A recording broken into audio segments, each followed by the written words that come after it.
Сәлеметсіңдер ме оқушылар, біздің бүгінгі тақырыбымыз сарматтардың қоғамдық құрылысы мен шаруашылық өмірі, сарматтардың саяси тарихы. Сабақтың мақсаты археологиялық ескерткіштерді сипаттау, ежелгі тайпалардың қолданбалы өнер ерекшеліктерін сипаттау. Саброматтар, сарматтар тайпалар одағы біздің заманымыздан бұрынғы 8 ғасыр мен біздің заманымыздың 5 ғасырында Батыс Қазақстан, Арал, Каспий аралға, Еділ жайық арасы, Маңғыстау, үстірт түбегін мекен еткен. Атауы біздің заманымыздан бұрынғы 8 ғасырда сарматтарды саброматтар деп атады. Біздің заманымыздан бұрынғы 3 ғасырдан бастап сармат атауы деректерде кездесе бастайды. Осы ғасырда сарматтар күшейіп, басқа тайпаларға үстемдігін жүргізе бастады. Арал Каспий аралығында, одан оңтүстікке қарай дақ тайпалары өмір сүрді. Каспийдің жағалауында каспийлер өмір сүрді.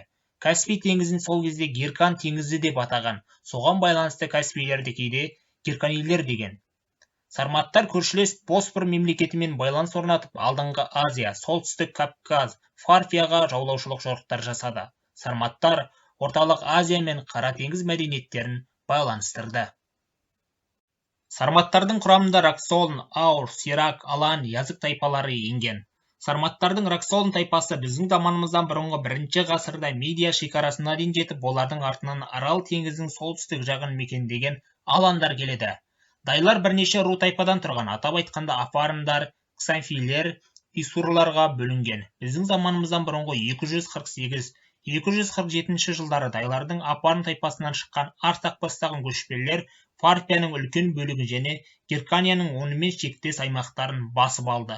Сөйтіп, Парфия мемлекетінде Ашакиттер әулетінің билігі орнады. Сарматтардың қоғамы жоғарғы және төменгі болып екі сатыға жіктеледі. Жоғарғы сатысында тайпа көсемдері, шонжарлар, абыздар, салтатты жауынгерлер болды. Төменгі сатысында тәуелді адамдар, малшылар, қызметшілер және құлдар болды. Сарматтар туралы антикалық деректер. Грек тарихшысы Геродот өзінің тарих деген еңбегінде, егер Тынайс өзенінен өтер болсақ, біз Скиттер еліне, соның ішінде Саброматтар өлкесіне аяқ басар едік. Жауынгер Саброматтар дақ массагеттермен, исседондармен туыстас келеді. Саброматтар скиф тіліне жақын тілде сөйлейді. Арал Каспий теңіздері аралығында біздің заманымыздан бұрынғы 1 мыңжылдықтың орта шенінде дақ сақ массагет тайпалары көшіп қонып өмір сүрді деп жазды. Сарматтардың әскери демократиясы. Біздің заманымыздан бұрынғы 1 мыңжылдықтың орта шенінде тайпалық одақтар мемлекеттіліктің тууының алғашқы сатысы болды. Алғашқы рулық қатынастардың ыдырау заманын әскери демократия кезеңі деп атады. Сарматтар қоғамындағы әскери демократия басқа көшпелілерге қарағанда өзгеше болды. Мысалы, сақтарда әскери демократия тек ерлер үшін, оның ішінде әскери жасаққа жарамды жастағы ерлер үшін болды. Ал сарматтардың әйелдері де әдетте жасақ құрамына кірген. Оған олардың қабірлерінен қару-жарақтардың көптеп табылуы дәлел.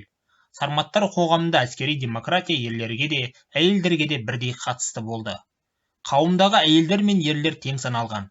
Сарматтарда әйелдердің қоғамдағы рөлі, орны басқа көшпелі тайпаларға қарағанда жоғары тұрды. Сарматтардың шаруашылығы. Сарматтар мал шаруашылығымен айналысқан. Бұл туралы Страбон өзінің география еңбегінде баян етеді. Сарматтар 4 түліктің ішінде қой малын көптеп өсірген, сондай-ақ жылқы мен түйені де көптеп баққан. Сарматтардың шаруашылығы. Сарматтар малдарын жаздық жайылымдарда баққан. Жайық бойында көшіп қонатын сарматтар қыстыгүні қары аз солтүстік Каспий құмдарын қыстады. Дақ тайпалары ғана Маңғыстаудан ешқайда шықпады. Қыстау төңірегіндегі сарматтар жер жыртып тарихты, күзеуге келген соң өнімдерін жинап алған. Сармат қоғамында күйме жасайтын қол өнершілер де болған.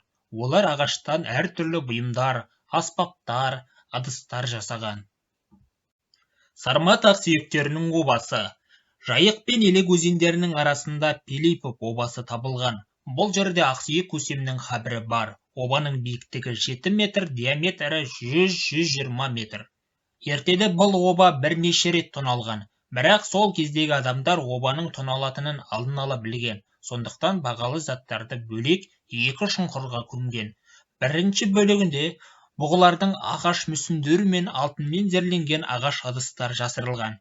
Екінші бөлігінде алтын мен күміс ыдыстар, алтын қаптырмалар қойылған. Оқу тапсырмасы. Оқушылар жаңағы айтылған мәліметтер бойынша сарматтар туралы 5 негізгі деректі дәптеріңізге көшіріп жазасыз.